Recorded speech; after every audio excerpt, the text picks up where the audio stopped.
Video में हम लोग विलोपन विधि और प्रतिस्थापन विधि से समीकरण को सॉल्व करना सीखेंगे, जो कि आपके क्लास 10th के बोर्ड एग्जाम में जो है कम से कम 4 नंबर से 5 नंबर से ये क्वेश्चन पूछा जाता है। ठीक है, तो अच्छे तरीके से वीडियो को लास्ट तक जरूर देखिएगा।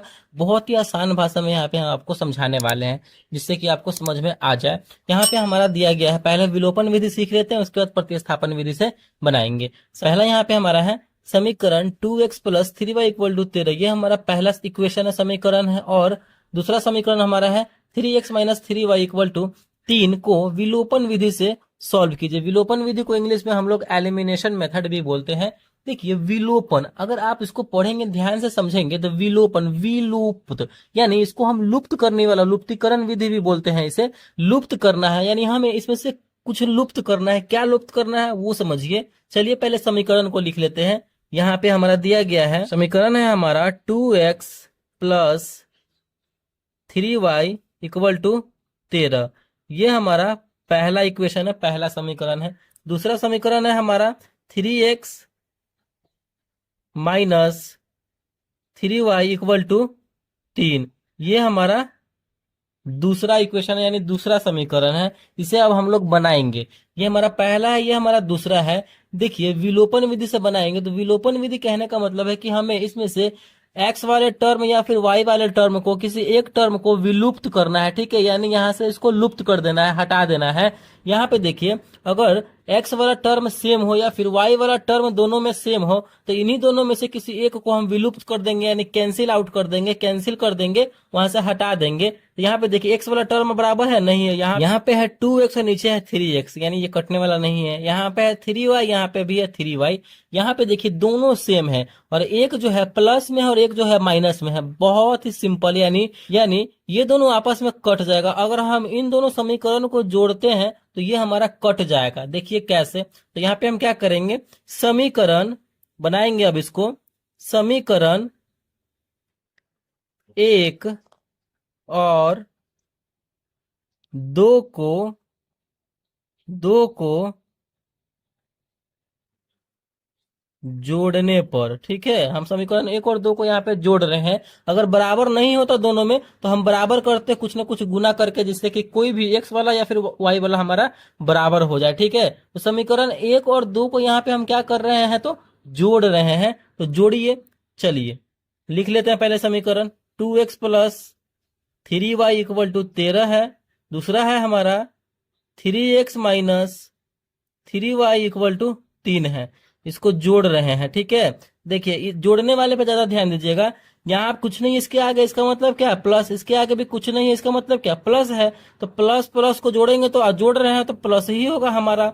यहाँ पे देखिए, और हमेशा हम नीचे वाले चिन्ह को देख के चलेंगे, यानी हमें नीचे वाला जो समीकरण है उसमें हम चिन्ह को देख के चलेंगे क्या है हमारा। ठीक है, इसमें प्लस था, प्लस कर रहे हैं तो प्लस प्लस प्लस हो जाएगा। और यहाँ पे देखिए माइनस है, क्योंकि हम नीचे वाले को देख के चलेंगे। माइनस है और हम क्या कर रहे हैं, प्लस कर रहे हैं, जोड़ रहे हैं। तो माइनस और प्लस मिलके क्या हो जाएगा हमारा, तो माइनस हो जाएगा। ठीक है, तो ये हमारा माइनस ही होगा, यानी एक प्लस में एक माइनस में ये दोनों बराबर है। एक प्लस में 3 हुआ, एक माइनस में 3 हुआ, तो ये आपस में कट जाएगा, बिल्कुल कट जाएगा। यहाँ पे देखिए इसके आगे कुछ भी नहीं, इसका मतलब प्लस है और कर रहे हैं प्लस, तो प्लस प्लस प्लस ही होता है।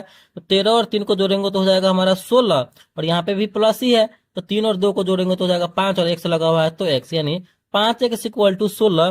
तो यहाँ से हमारा x इक्वल टू क्या हो जाएगा, x इक्वल टू निकल के चला आएगा वैल्यू 16, तो अपनी जगह पे है। इस 5 को हम उधर भेज देंगे, गुना में है, बराबर किधर आएगा, तो भाग में।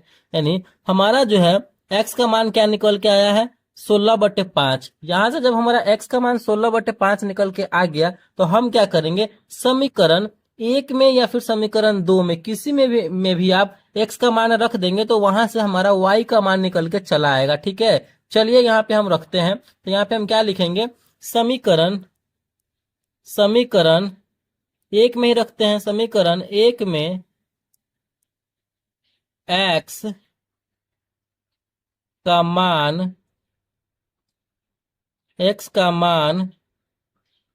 रखने पर, समीकरण 1 में x का मान रखने पर, समीकरण 1 हमारा यही ना है, 2x plus 3y equal to 13 है। चलिए तो इसमें रखिए 2x plus 3y equal to 13, हम समीकरण लिख लिए। अब हमारा x का मान कितना रखना है, 16/5, यानी x के जगह पे हम 16/5 लिखेंगे। तो रखिए 2x, एक्स के जगह पे क्या लिखेंगे हम 16/5 प्लस ये हमारा आगे प्लस 3y इक्वल टू 13। फिर इसको हम सॉल्व करेंगे, ठीक है। जितना भी आपका मान आएगा ना उतना हमें पुट करना है, वहां पे रखना है। अब गुना करेंगे, 2 में 16 से करेंगे तो हो जाएगा हमारा 16 दूना 32 बटे में 5 प्लस 3y इक्वल टू 13। अब यहाँ पे क्या करेंगे हम, इसके नीचे कुछ भी नहीं है तो एक होगा। किसी भी संख्या के नीचे अगर कुछ भी नहीं होता है तो हमारा एक होता है, इस बात का ध्यान रखना है। अब हम 5 और 1 का यहाँ पे एलसीएम ले लेंगे। 5 और 1 का एलसीएम हमारा 5 ही होगा, ठीक है। 5 में 5 से भाग करेंगे तो एक बार में कटेगा, तो ऊपर में 1 से गुना कर देंगे तो हमारा 32 हो जाएगा। ये प्लस 5 कम 5 तो 5 में 3y से गुना करेंगे तो 5 तिया 15y। एलसीएम जैसे निकालते हैं उसके बाद भिन्न का जोड़ हमारा ये बन गया, ठीक है। जोड़ देना है इसको, इक्वल टू 13। फिर इसे हम सॉल्व करेंगे तो क्या हो जाएगा हमारा ये, यहाँ पे देखिए इसको हम उधर भेज देंगे, नंबर वाले को नंबर वाले के साथ रखेंगे, ठीक है। तो ये भाग में है, बराबर के उधर जाएगा तो गुना में हो जाएगा। तो इधर हमारा क्या बचेगा 32 प्लस 15y इक्वल टू ये हो जाएगा, उधर गुना में चला जाएगा, ठीक है। 13 पचे 65, यही ना हो जाएगा। फिर इसको सॉल्व करेंगे तो क्या हो जाएगा हमारा, नंबर वाले को नंबर वाले के साथ रखेंगे और जो हमारा XYZ अल्फाबेट है उसको अकेले अपना साथ रखेंगे, अकेले रखेंगे। तो 15y इधर रहेगा और 32 को उधर भेज देंगे। तो 65 अपने जगह पे है, 32 को हम इधर भेज रहे हैं, प्लस में है, बराबर के इधर आएगा तो माइनस में हो जाएगा, ठीक है। अब यहाँ पे इसको सॉल्व कीजिए, देखिए 15y इक्वल टू 65 में से यहाँ पे 32 जाएगा तो हमारा क्या बचेगा 33 बचेगा, ठीक है। तो यहाँ पे 33 बचा। अब हम क्या करेंगे, y का वैल्यू यहाँ से हमारा निकलने वाला है, y को अकेला रखेंगे और 33, और यहाँ पे देखिए गुना में है, बराबर को उधर भेज देंगे 15 को, यहाँ पे भाग में चला आएगा। यानी हमारा जो है यहाँ से y का मान निकल के चला आया 33/15। ये कटने वाला होता तो काट ही देते, कटने वाला है 11 तिया 33, 33 11 से 3 बार में, और 15 5 तिया 15, यानी 5 से 3 बार, तो 11/5 हमारा इसका मान निकल के आया, किसका, तो y का।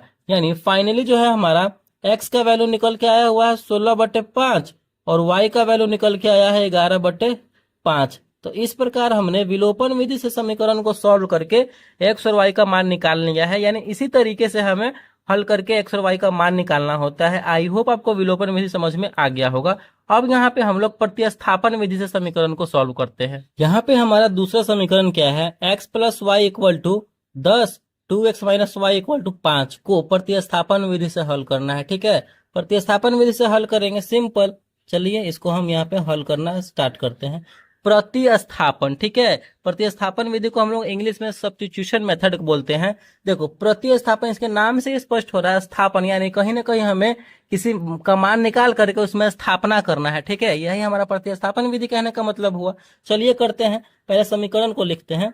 समीकरण है हमारा x plus y equal to 10, ये हमारा पहला इक्वेशन हो गया, पहला समीकरण।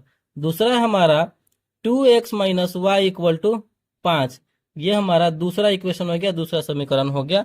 अब यहीं से हमारा खेल जो है स्टार्ट होता है। कैसे, यहां से आप समीकरण 1 में से या फिर समीकरण 2 में से किसी एक को सॉल्व करके उसमें से x का मान निकाल लीजिए, फिर y का मान निकाल लीजिए, ठीक है। किसी का भी मान निकाल करके अगर आप समीकरण 1 को सॉल्व करते हैं तो इसमें से अगर x का मान निकालते हैं तो हमें समीकरण 2 में x की जगह पे रखना है, या फिर y का मान निकालते हैं समीकरण 2 में y की जगह पे प्रतिस्थापित करना है, यही मतलब हुआ। चलिए ऐसे ही हम लोग करते हैं, कैसे करेंगे सीखिए। चलिए यहाँ पे हम समीकरण 1 को ही लेके चलते हैं, ठीक है। तो क्या लिखेंगे हम यहाँ पे, समीकरण 1 से, आप किसी को भी लेके चल सकते हैं समीकरण 1 से। तो समीकरण 1 को लिखेंगे, समीकरण 1 है हमारा x plus y equal to 10 है। इसी को अब हम सॉल्व करेंगे, तो सॉल्व कीजिए। x को इधर रखेंगे और y को उधर भेज देंगे, ठीक है। तो 10 y प्लस में है, बराबर के इधर आएगा तो माइनस में, यानी हमारा x का मान निकाले हैं फिलहाल, तो हमारा क्या निकल के आया है 10 माइनस वाई आया है। ये हमारा समीकरण 3 हो जाएगा, ठीक है।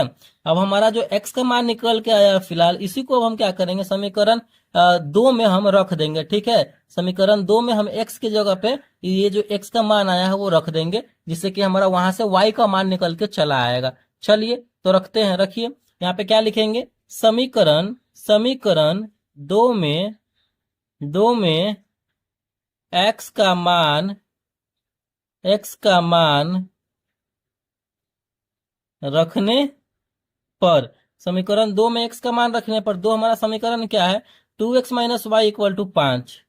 2x minus y equal to 5 है, तो यहीं पे ना रखेंगे, 2x की जगह पर लिखेंगे 10 minus y, 2 into 10 minus y, minus में यहाँ पे y है तो माइनस वाई इक्वल टू 5।